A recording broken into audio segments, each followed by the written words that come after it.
Now, golfers can save a surprising amount of shots by eliminating some basic strategic mistakes, which we are going to highlight in this video. We've come to the amazing Peter Milton Golf Club and teamed up with golfshot, makers of one of the leading golf GPS apps that has tracked over 57 million shots last year from thousands of golfers to provide you with the crucial data insights that should help frame a golfer's decision making in order to shoot lower scores. So let's head out onto the course and explain exactly what they are. Looking at the golfshot data, it tells us that 3 out of the 4 ability levels in terms of categories of handicap miss more to the right than they do the left, so that's an important distinction. What's also interesting is that higher handicappers miss more to the right than any other ability level, so if you are a high handicapper, you're probably going to be missing more to the right. And also, when you factor in that scratch golfers are only hitting around 50% of fairways, I think what we can deduce from this data is that as amateur golfers, we're going to miss fairways, right? So it's important that we allow for that with our strategy and our aim to make sure we're going to miss it in the right spot accordingly. So on this particular hole, it's clear that the 13th hole at Peter Milton, there is a little bit more room down the right than there is down the left. So it's important to allow for that in terms of your aim. Aim a little bit further to the right to give you a wider margin for error. And then the other thing you can do when it comes to strategy on your tee shots is make sure you're teeing the ball in the right part of the tee. So this hole in particular, you can see there's a lot of trouble down the left-hand side. And if you are someone who moves it from left to right, you need to give yourself the most amount of room possible. So this is a great example where teeing it up right on the right-hand side of the tee is going to really open up the hole, especially if you hit a left to right shot. It's going to give you a lot more room to play with, and hopefully you can execute the shot more successfully. So I'm going to aim just on the right edge of those left-hand bunkers and allow for my slight fade. It's going to really open up the hole and give me a bit more room.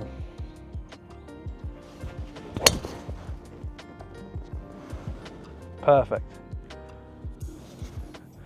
So follow those tee shot tips and hopefully you'll find more fairways, but more importantly, miss it in the right spot.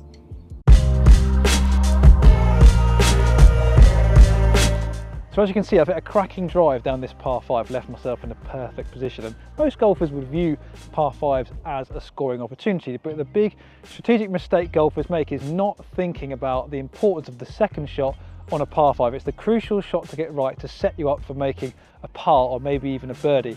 If you look at the stats from golfshot, it's really interesting to see that the 3 ability levels of categories of golfer, they all average over par on par 5s, and high handicappers in particular average over 6.5 on a par 5. So clearly you could deduce that every golfer isn't really making the most of the opportunities that par 5s present them, and especially on the second shot, it's a crucial thing to get right. And the kind of consensus among teaching pros and the data would suggest that the thing that you need to do is try and get as close to the green as you can on your approach shot. There's some golfers out there that might think, oh, actually, I'd rather be 100 yards out and have a full shot in with my sandwich than I would be, say, 40 or 50 yards. Oh, I'm not really comfortable in those particular shots. But actually, for the vast majority of golfers, trying to get as close to the green as possible is the best thing to do. Obviously, you want to avoid hazards or any scenario where you're going to get penalty shots. So if there's out of bounds or penalty areas, you need to make sure you choose a club that avoids those.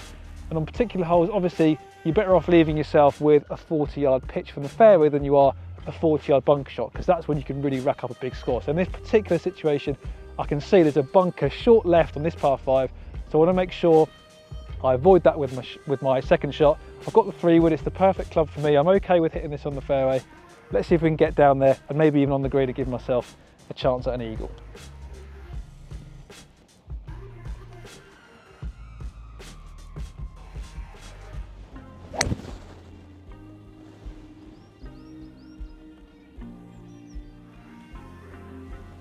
So I'm pretty happy with that one. So don't underestimate the importance of the second shot on the par 5.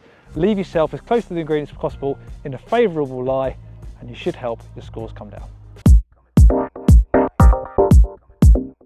Now, one of the big things that separates good golfers from average ones is the ability to keep those big numbers off the scorecard. Double bogeys, triple bogeys or worse.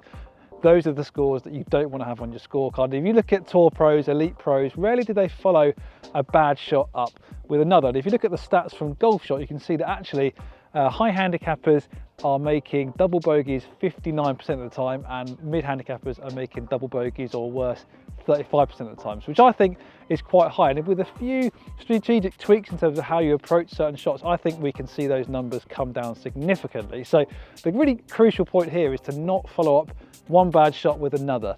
And this particular hole, you can see I've pushed my drive down the right hand side and there's trees in my way, there's a bunker in the way. Yes, I do have a gap, but there's overhanging branches, there's a lot of stuff in the way that could go wrong. So it's important to make the sensible decision. As I said, don't follow one mistake up with another. Take your medicine, give yourself the best chance of keeping off those double bogeys off your card.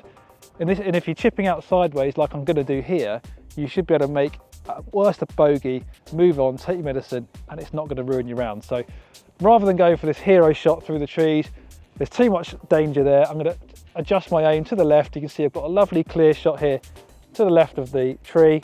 Get it back in play, give yourself a chance to get on the green for your next shot. And that's in perfect position, just stop short of the heavy rough there. It's opened up the hole, I can hit the green and hopefully make a bogey and move on. Now the next strategic mistake comes down to approach shots, and specifically missing greens or chasing tight flags. I think most golfers have unrealistic expectations about how close they should be hitting their irons and their wedge shots. If you look at the data, it's really interesting. You'll see that every ability of golfer is missing more greens than they're hitting, even those single digit golfers as well, which then feeds into the scramble percentage. You look at those numbers, which I'll flash up on the screen here, you can see even the best ability of golfer are only getting up and down from around the green when they've missed the green up to 33% of the time. So clearly missing greens is a problem if you want to shoot lower scores. And there are a few things you could do with your strategic kind of decision making to help improve put the odds into your favour. I think the first thing on an approach shot is really just to aim at the middle of the green. So ignore where the flag is. If it's on the left, on the right, don't go chasing those flags. It's going to give you more chance of missing the green, not getting up and down, leading to a bogey. I actually think most golfers, regardless of your ability, would probably score better if there were no flags on the green and you just had to hit to the middle of the green. So that would be my kind of one option. My second option would be to think about where the trouble is on that particular green, and if you're going to miss it, make sure you're missing it on the appropriate side, or the side that's going to give you the best chance of getting up and down. So for example, if there was a flag at the back and there was a big runoff behind the green, obviously going long is an absolute no-go. So make sure you're choosing a club that's going to leave you short of that pin, and therefore it's going to eliminate that trouble and give you the best chance of making a par and hopefully keeping those bogeys off your card. So those are the two ways you can approach it. You can see here on this particular hole, there's tree on the right, bunker on the right. So I'm going to favour the left-hand side here. That's clearly a much easier up and down if I am going to miss the green. So really be specific with your aim and zone in on that spot just left of the pin. The safer side should give you the better chance of making a good score. I'm happy with that one. It's just left of the pin, cutting back nicely. Well, I'm happy with that one. I've got a makeable birdie chance there. One thing to also think about with the golfshot GPS app in particular is it does offer club recommendations based on your real-time data, so what shots you've actually been hitting on the course. It knows how far you hit each club, and that should help you hit the right shot, the right club at the right time, and make sure you don't miss those greens. Now we've all done this, haven't we? We make a bogey and the red mist sets in. We storm to the next tee, pull driver, and hit your ball in trouble. You're compounding one error with another, and it's really important in terms of not making that strategic mistake of ignoring what lies ahead on a particular hole after you've made a bad score. You look at the stats from world number one, Scotty Scheffler. He's one of the best in the world because he doesn't follow up a bogey with another bogey or worse. And if you look at the data from golfshot, it's interesting that high handicappers, they're making around 12 bogeys a round, but more importantly, they're making consecutive bogeys 70% of the time, which is quite a lot, I would say. Actually, high handicappers are making consecutive bogeys 59% of the time. So clearly there is a problem with amateur golfers compounding one error with another, and that's why it's important to not make that strategic mistake and really try and reset your mindset when it comes to arriving on the tee. If you have made a bad score, trying to start again in your head. And you can see it here now. This is a classic example of a golfer. He's clearly annoyed about what's gone on the previous hole. He's not looking and assessing what lies ahead on this particular hole. He's got his head down, He's reaching for the driver straight away. He wants to release that pent-up frustration and anger of what's gone on previously, but that's going to cost him on this particular hole because there's some bunkers in play for him off the tee with driver, and lo and behold, hits the driver and he's found those bunkers. So I think what the strategic advice in this particular situation is, try and start again when you get to a tee. Obviously, accept that bogey can be a good score on certain holes if they're difficult holes and you get a shot. Accept that bogey can be an okay score. Don't compound a bad score with another strategic error off the tee in terms of club selection, and hopefully you should see your scores get a little bit lower. Now, the next strategic mistake golfers make is ignoring the skill of lag putting and how that directly correlates to the number of 3 putts you have during a round of golf. If you look at the stats from golfshot, it's clear that every ability of golfer is 3 putting at least some point during the round. It's especially prolific with high handicap golfers, and those 3 putts can really kill the momentum of a round. They're incredibly frustrating, and obviously they're going to hurt your scores. So it would be really important, especially in your practice, to come up with some sort of system where you can judge the pace and control the speed of your putts from long distance.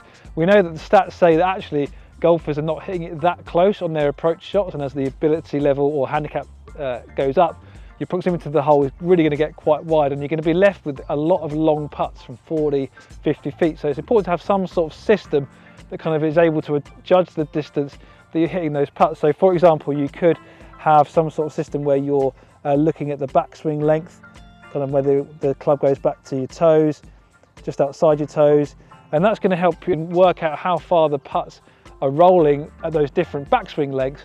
That's a good starting point, I think, to be able to adjudge the distance and change the distance based on the distance you have to the hole. So for example, on this particular putt, this is about a 35 footer.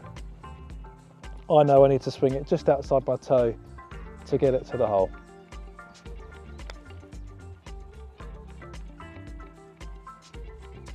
And would you look at that? Oh, it nearly went in.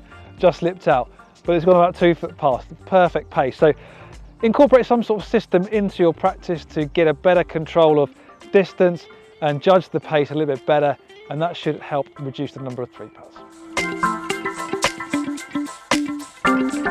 Now, the final strategic mistake golfers make is not tracking their shots using technology or benchmarking their performance against golfers of a similar ability. There's an awful lot of technology out there that allows golfers to gain really crucial insights into their play, especially ones that utilise strokes gained. Strokes gained is the metric that all the leading tour players really use to understand exactly where their strengths and weaknesses lie, and that allows them to dedicate practice time to the right areas of the game to ensure they're improving on their weaknesses and making progress on their performance. And golfshot is an example of an app that offers auto shot recognition and auto strokes gained, so you can seamlessly track your shots, get some really crucial insights into your play. It's broken down into different areas of the game, and you can see how you compare with golfers of a similar ability to you to really understand where you need to improve. So if you go through that process, invest in some technology like golfshot, it should really give you a much clearer window into where you need to improve.